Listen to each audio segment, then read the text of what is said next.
안녕하세요. 웨딩날입니다. 결혼 준비하면서 누군가는 기준을 세워놓고 움직였더니 후회가 전혀 없었습니다. 라고 말하고, 다른 누군가는 결혼 후 멍청 비용으로까지 정의하고 너무 후회된다 라고도 해요. 이상하게 어떤 부분을 욕심내고 또 다른 부분은 전혀 욕심내지 않고 각기 다 다르실 거예요. 결혼은 그야말로 자기 만족, 그만큼 다양한 선택이 있고 만족도가 각기 다 다르기 때문이겠죠. 오늘은 결혼 준비하면서 돈 잘 썼다 싶었던 점과 정말 후회된다 싶은 점들을 총 정리해 보려고 합니다. 영상 마지막에는 꼭 알아두면 좋은 스드메 팁도 있으니 끝까지 봐주세요. 실제 결혼한 커플들의 이야기를 기반해서 정리한 내용이니 신뢰해 주셔도 좋습니다. 첫 번째, 돈 잘 썼다 베스트 항목들 모아봤습니다. 웨딩밴드에 큰 돈을 들이지 않은 점. 몇 년 전부터 명품 웨딩밴드 구매가 유행입니다. 300만 원 넘게 주고 땡땡 브랜드 반지 샀는데 리셀 가격을 알아보니 60만 원 준다고 해서 그냥 다시 가지고 왔다. 차라리 300만 원어치 순금 샀으면 지금 많이 올랐을 텐데 라고 후회하시는 분들도 있고요. 웨딩카 대신 카카오 멘티 이용한 점, 당일날 직접 운전을 하는 경우는 거의 없습니다. 지인분에게 부탁하게 되는데요. 아니면 웨딩카를 섭외하기도 하고요. 이런 번거로움들 깔끔하게 요즘은 카카오 멘티를 이용하게 되는 추세인데요. 만족도가 굉장히 높습니다. 포토부스 설치 만족도 높습니다. 50만 원대 정도부터 시작이 되는데요. 사진이 2개가 인쇄돼서 나오니 지인분 소장 하나, 방명록 로고로 한 장 소장하게 돼서 만족도가 꽤 좋습니다. 예식물 꽃장식 추가, 사진 결과물이 사진 때문에 더 풍성하고 아름다워서 좋았다라고들 후기를 남겨주시는데요. 이 부분은 호불호 논쟁이 조금 높은 편입니다. 참고해 주시고요. 음식 가짓수 추가. 식날 음식이 맛없으면 최악의 결혼식이다 라고 정의하시는 분들이 꽤 많습니다. 예식날 음식 메뉴의 가짓수를 추가한 거에 대해서 만족하시는 분들 꽤 많았고요. 본식 스냅 2인 이상 스냅 추천을 많이들 하시더라고요. 아무래도 1인보다는 2인이 함께 진행이 되면 다양한 각도에서 연출이 가능합니다. 사진 내용도 당연히 더 다채롭고 풍성할 수밖에 없죠. 헤어 변형, 웨딩 촬영 변형은 전반적으로 대만족, 간혹 예식 2부 변형을 진행하시는 분들도 있는데요. 이건 만족도가 좀 많이 떨어집니다. 예식 시간이 너무 타이트하기 때문에 그래요. 예복 대여한 점, 많이들 슈트를 입는 직업군이 아니다 보니 혹은 체형 변형이 심하신 분들이라 그러면 처음부터 대여를 요즘은 결정을 많이들 하시더라고요. 더불어 요즘은 맞춤 비용이 꽤나 높아진 편이라 금액도 절감하게 되고요. 여러모로 대여에 있어서 만족도가 꽤나 높았고요. 플라워 디렉팅, 웨딩 촬영날 촬영 부케와 오브제, 센터피스 세팅들을 함께 하게 되는데요. 사진 결과물이 또 업그레이드 됩니다. 만족도도 좋은 편이고요. 비용 한 30만 원대부터 시작이 됩니다. 제주도 스냅, 이 부분도 호불호 논쟁이 조금 높은 부분 중에 하나인데요. 리허설 스튜디오 촬영보다 좋았다라고 하신 분들도 있고, 너무 풍경 위주라 혹은 날씨에 좌지우지 되는 편이라 조금 별로였다, 결과물이 생각보다 별로였다라고 하시는 분들도 꽤 있는 편입니다. 마지막으로 신혼여행 비즈니스석. 장시간 비행은 정말 피곤합니다.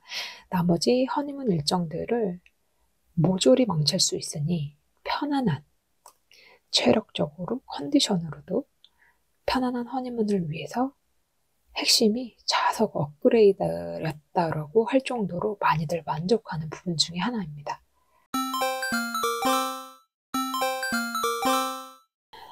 두 번째, 후회된다 아쉬운 점들. 첫 번째, 웨딩밴드 비싸게 구매한 점. 좋았던 점에 완전 반대되는 내용이죠. 이왕이면 명품 아니면 종로 청담에서 해야지 라고 했지만 정작 식이 끝나고 나니 착용하지 않아서 오히려 이전 커플링 또는 프로포즈 링을 더 선호하는 것 같고 아예 안 낀다고 하시는 분들도 많은 것 같아요. 두 번째, 액자 앨범 추가 비용. 앨범 추가, 액자 업그레이드, 순식간에 홀린 듯 100만 원 이상, 그 이상 추가했다라는 비용 내용 많은데요. 거의 대부분 후회된다라고 피드백을 주시는 것 같습니다. 세 번째, 예복 맞춤.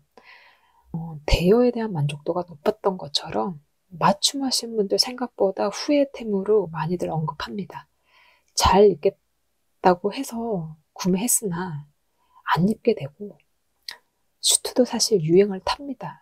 그래서 많이들 후회하시는 선택 중에 하나가 맞춤 예복이지 않나 싶고요. 본식 헤어 변형, 좀 전에도 말씀드렸지만 예식 텀이 짧다 하면 그 변형하는 이 과정들이 너무 번거롭고 생각보다 2부에 내가 헤어 변형을 할 정도까지 만족도가 그렇게 높았나? 많이들 후회하시더라고요. 다섯 번째, 우리 가족 모두가 신랑 신부님이 진행했던 같은 메이크업샵에서 메이크업을 진행한 것. 이게 몰라서 사실 추천을 해서 진행하시는 부분도 있는 것 같기도 하고요. 당연히 웨딩을 전문으로 하는 샵들은 그 예식 날은 다 붐빕니다. 인원이 좀 많다고 하시면 혼주분들, 신랑 신부님들 9시간 맞추는 것도 사실 같이 조절하기가 좀 어려우실 수도 있거든요.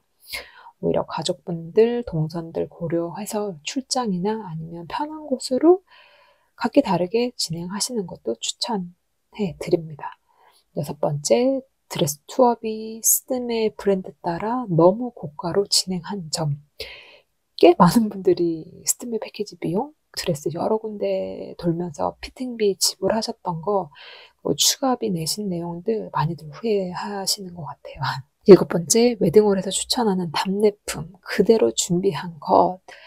당연히 별도로 알아보시는 게 비용이나 퀄리티에 있어서 훨씬 더 좋은 편입니다.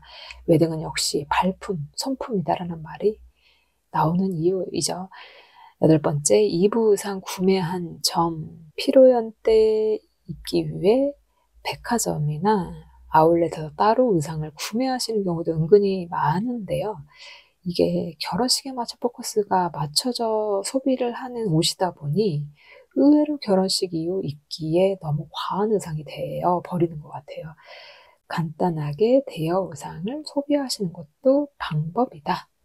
많이들 2부 의상을 구매하신 후에 후회를 하시더라고요. 세 번째는요. 결혼 준비 전반적인 꿀팁들 간단하게 몇 개 알려드릴게요. 스드메 업체 모두에게 해당이 되고요. 방문 진행하시기 전에 사전 질문이나 스크랩 자료, PPT 자료들 많이 가져가셔서 준비해 가시면 좋습니다. 그만큼 신경을 또 주시는 편인데요. 이게 고객님들의 기대치나 고객 후기에 민감한 경우라고 생각하게 될 수밖에 없고요. 처음부터 끝까지 꽤 신경을 써서 핸들을 해 주시는 편입니다. 그만큼 나 까다로운 사람이야 혹은 나 좋은 결과물 갖고 싶어라고 표현을 해 주시는 게 맞는 것 같아요. 꼼꼼하게 체크하시는 것만큼 좋은 결과물 얻게 됩니다. 특히나 웨딩은요. 사진 촬영 후에 액자 앨범 추가 비용 사수하기 이렇게 이야기해 보세요. 셀렉날 저희는 추가 계획이 없어서요. 기본으로 결정하고 싶습니다. 라고 하시면 강매 없습니다.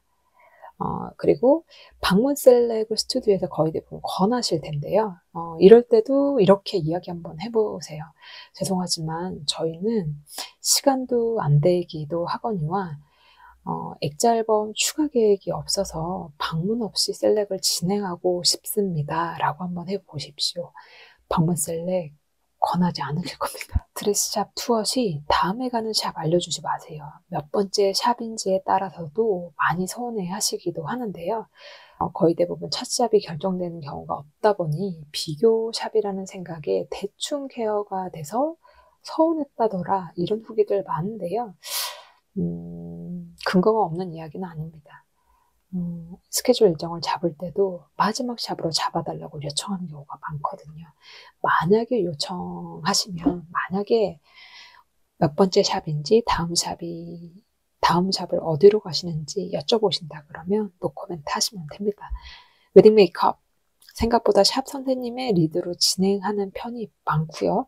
원하는 컬러나 개인 스타일링 지식에 대한 한계가 아무래도 개인은 편중되어 있다 보니 웨딩드레스 홀 분위기를 언급하고 추천을 해달라고 하는 편이 만족도가 높은 편입니다. 그리고 웨딩 메이크업 하실 때 알아두시면 좋을 만한 내용 4가지 정도 정리해 드릴게요. 첫 번째, 취향 제품 컬러톤 알려주시면 좋은데요. 더불어 트러블이 심한 화장품이 만약에 있으시다 그러면 그 특정 브랜드에 대한 내용들도 알려주시면 좋습니다. 두 번째, 원하는 스타일 알려드리면 좋아요. 내 웨딩드레스가 어떻게 되는지, 웨딩홀, 웨딩 베뉴의 분위기가 어떠한지 같이 공유해 주시면 좋고요. 셀카 어플들 좋아하는 스타일 알려주시면 좋다라고 하세요, 선생님들. 그 눈매나 보정된 그런 쉐입들을 이미지로 보여주시면 비슷한 라인으로 쉐입들을 잡아주신다고 하고요. 그리고 많지는 않으시겠지만 정말 메이크업에 대한 고민 걱정이 많다라고 하시면 사전 메이크업을 한번 해보시는 것도 추천해 드립니다. 네 번째, 소통만 잘하시면 찰떡처럼 연출해 주시는 편입니다. 나는 극아이라 혹은 이야기하는 게 조금 불편하다라고 하셔도 웨딩 메이크업 사실 진행되시면 돌이키기 어렵거든요. 마음에 드신지 여러 번 아마 물으실 거예요. 피드백 잘 주시고 소통 잘 하시면 좋은 결과물 나옵니다. 자, 여기까지 정리해 봤는데요. 오늘 이 영상을 보신 분들은 이제 그 어떤 커플분들보다 효율적으로 절약하실 수 있게 되셨습니다. 후회템을 구분할 줄 아는 명확한 기준이 생기셨겠죠? 오늘 준비한 웨딩날 영상은 여기까지인데요. 결혼 준비 중이거나 계획 중이신 많은 분들이 더 많이 함께 알고 활용하실 수 있도록 꼭 좋아요, 구독 부탁드리겠습니다. 오늘도 웨딩날 영상 시청해 주셔서 감사합니다.